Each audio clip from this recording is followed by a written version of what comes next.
Halo kawan Nusantara, beberapa waktu lalu tim Nusantara Info baru saja mengunjungi Pelabuhan Cirebon. Di sana kami berkesempatan melihat operasional Pelabuhan Cirebon yang cukup ramai dengan aktivitas bongkar muat batubara. Pelabuhan Cirebon ini merupakan pintu gerbang kegiatan usaha bagi hinterland yang luas, yaitu Provinsi Jawa Barat dan sebagian Provinsi Jawa Tengah. Untuk mengetahui seperti apa perkembangan transportasi laut di Cirebon, tim Nusantara Info juga berkunjung ke kantor Kesha Bandaran dan Otoritas Pelabuhan atau KSOP Kelas 2 Cirebon, serta berbincang sedikit bersama Kepala Kantor KSOP Bapak Hairul mengenai transportasi laut di Cirebon. Halo kawan Nusantara, saya Rima Aulia. Saat ini tim Nusantara Info sedang berada di kantor Kesha Bandaran dan Otoritas Pelabuhan atau KSOP Kelas 2 Cirebon.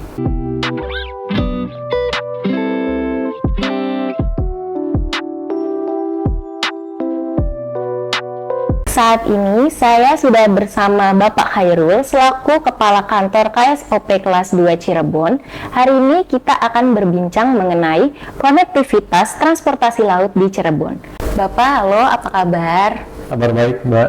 Iya, alhamdulillah ya Pak. Saya mau nanya dulu nih di awal, Bapak kira-kira jadi Kepala Kantor KSOP Kelas 2 Cirebon ini sudah berapa lama ya? Terima kasih Mbak, saya mendapatkan amanah di KSOP Cirebon sejak 2 bulan yang lalu, tepatnya tanggal 19 Mei 2023. Oke, berarti Bapak masih baru ya di sini ya? Baru 2 bulan, betul. Karena Bapak sudah dipindahkan di sini, kira-kira apa sih yang ingin Bapak capai dalam meningkatkan konektivitas transportasi laut di Cirebon dan apa tantangan serta kendalanya? Terima kasih. Yang pasti, saya dari KSOP Kelas 2 Cirebon ingin meningkatkan perekonomian di Kabupaten dan Kota Cirebon dan sekitarnya dalam rangka menggerakkan ekonomi baik di dalam Kota Cirebon maupun ke luar Kota Cirebon. Artinya tantangannya sangat banyak sekali, gitu ya. Kami juga berbicara dengan Pelindo, dengan BUP, bagaimana Pelindo bisa terus mengembangkan aspek-aspek bisnisnya yang ada di Pelabuhan Cirebon. Oke. Ada berapa UPT ya Pak yang berada di bawah koordinasi KSOP Cirebon ini? Baik, kalau kami sesuai dengan amanah dari pusat, kami membawahi ada 4 UPT di wilayah Jawa Barat, yaitu di Cirebon, dari KSOP Cirebon, lalu yang kedua ada KSOP Patimban, lalu ada KUPP Indramayu, ada KUPP Pangandaran, dan KUPP Pelabuhan Ratu. Ada 4 yang di bawah KSOP Cirebon. Oke. Kalau di sini ya, bagaimana perkembangan transportasi lautnya di wilayah Cirebon? Baik. Menarik sekali pertanyaannya terkait dengan perkembangan transportasi di Pelabuhan Cirebon. Saat ini kami di kantor KSOP Kelas 2 Cirebon, setiap bulannya itu kami ada sekitar 50 call kapal, ya, beberapa jenis kapal, ada curah padat, ada kegiatan yang batubara, ada kegiatan-kegiatan yang multipurpose atau barang-barang kebutuhan seperti jagung dari NTB, lalu ada terigu, ada tepung. Lalu aktivitas kegiatan di sini kebanyakan untuk Tersus dan TUKS seperti batubara, abrik. Artinya apa? Tadi sebelum disampaikan sama Mbaknya juga bahwa bagaimana kami meningkatkan Pelabuhan Cirebon, bahwa kami optimis bahwa Pelabuhan Cirebon kedepannya nanti akan semakin maju, semakin meningkat, perekonomian kita semakin meningkat. Hal itu ditandai dengan apa? Yang pertama, akses jalan tol Cisumdawu, yaitu ada Cileunyi, Sumedang, dan Dauan sudah terhubung, artinya sudah dibuka oleh Bapak Presiden. Lalu yang kedua, Bandara Kertajati mulai Oktober tahun ini sudah beroperasi.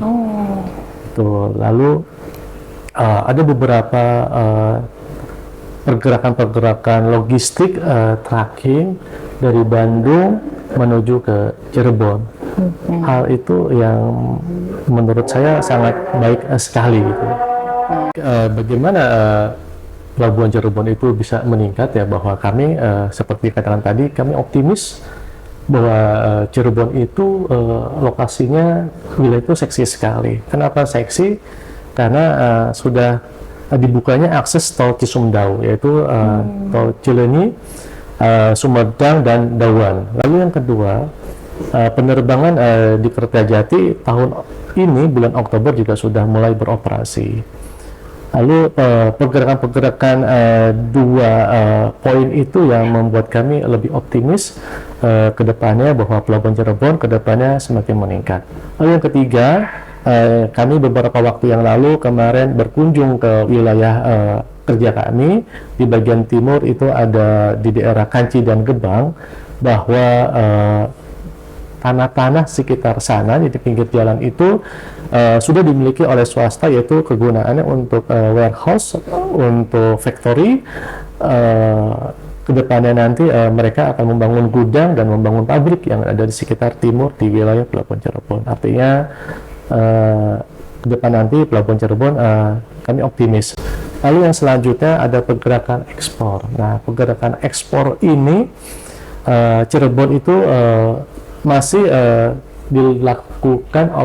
dilaksanakan oleh pelabuhan-pelabuhan sekitar Cirebon seperti di Semarang, Surabaya, dan Jakarta. Kedepannya kami mendorong Pelabuhan Cirebon bisa ekspor dari Pelabuhan Cirebon.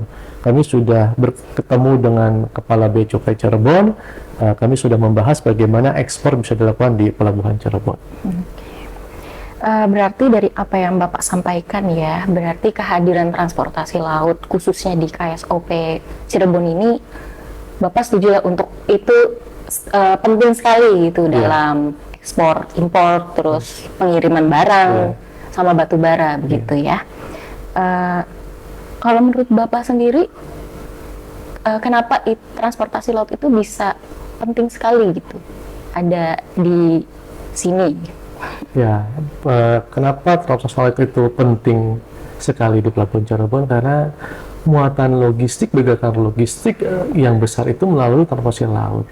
Nah, kita tidak mungkin muatan yang segitu banyak, jagung begitu banyak bisa dilakukan oleh trucking, apalagi antar pulau dengan kapasitas yang besar, lalu dengan pesawat terbang juga kapasitas juga terbatas.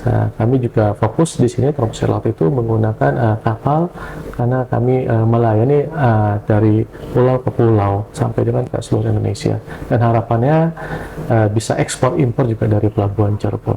Itulah peranan transportasi laut yang ada di Pelabuhan Cirebon. Cita-cita ya Pak? Harapannya kita harus optimis bahwa bisa. Oke. Untuk meningkatkan keamanan dan keselamatan ya Pak, dalam pelayaran wilayah kerja KSOP Cirebon, langkah apa aja sih yang udah dilakukan oleh KSOP Cirebon ini? Ya, baik, yang pertama untuk keselamatan, keamanan, dan kelancaran itu adalah domain kami. Bagaimana kami sebagai KSOP harus menjaga 3 komponen itu. Yang pertama, kapalnya juga harus layak laut dari sisi keselamatannya. Lalu dari kecakapan SDM dari kru kapalnya juga sudah sesuai dengan ketentuannya. Lalu di kami juga memiliki beberapa marine inspector yang untuk melakukan pemeriksaan kapal secara berkala, akan dilengkapi dengan dokumen-dokumen kapal yang sertifikatnya masih berlaku. Dan kami juga di sini juga telah dilatih dengan adanya pencemaran tentang laut terkait dengan apabila karena di sini itu ada kapal-kapal yang melayani barang-barang berbahaya, SDM kami sudah dibekali oleh kompetensi itu. Oke. Kalau dari Pemda setempat ya, apakah ada ikut bersinergi begitu sama masyarakat maritim yang ada di wilayah KSOP dalam meningkatkan konektivitas transportasi laut? Gitu, ya, terima kasih. Beberapa waktu lalu kami diskusi dengan beberapa Pemda itu setempat, bagaimana Pemda setempat kami rangsang, kami coba buka aksesnya, bagaimana hasil-hasil produksi ada di Kota Cirebon, Kabupaten Cirebon bisa melalui Pelabuhan Cirebon, seperti ada rotan, seperti ada mungkin ada kerajinan batik yang bahan bakunya atau bahan itu melalui ekspor menggunakan kapal laut, itu bisa kita buka akses itu melalui pelabuhan. Oke. Uh, di KSOP Cirebon ini ada program yang ingin dijalankan nggak sih untuk meningkatkan harapan yang tadi Bapak sudah jelaskan ya? Apakah udah ada program yang sudah ingin dibentuk dan ingin dijalankan ke depannya? Terkait dengan bagaimana program-program kami untuk meningkatkan kinerja pelabuhan, tentunya kami juga menggandeng beberapa teman-teman seperti ada BUP, ada dari Pelindo, dari di Pelindo juga ada anak perusahaan yang bisnis di pelabuhan, lalu kami juga menggandeng Bea Cukai, kami juga menggandeng Pemda setempat, bagaimana kita sepakat bahwa kita ingin memajukan pelabuhan Cirebon itu lebih baik lagi, perekonomian di Cirebon juga meningkat, masyarakat di Cirebon juga sejahtera. Artinya beberapa komponen itu kami sampaikan terkait dengan auto gate system, ada pelayanan dengan InnaPortNet, lalu hasil-hasil perlu diproduksi pendapat asli daerahnya itu bisa melalui pelabuhan Cirebon.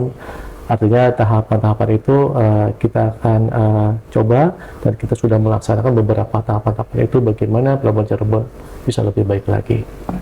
Amin ya Pak.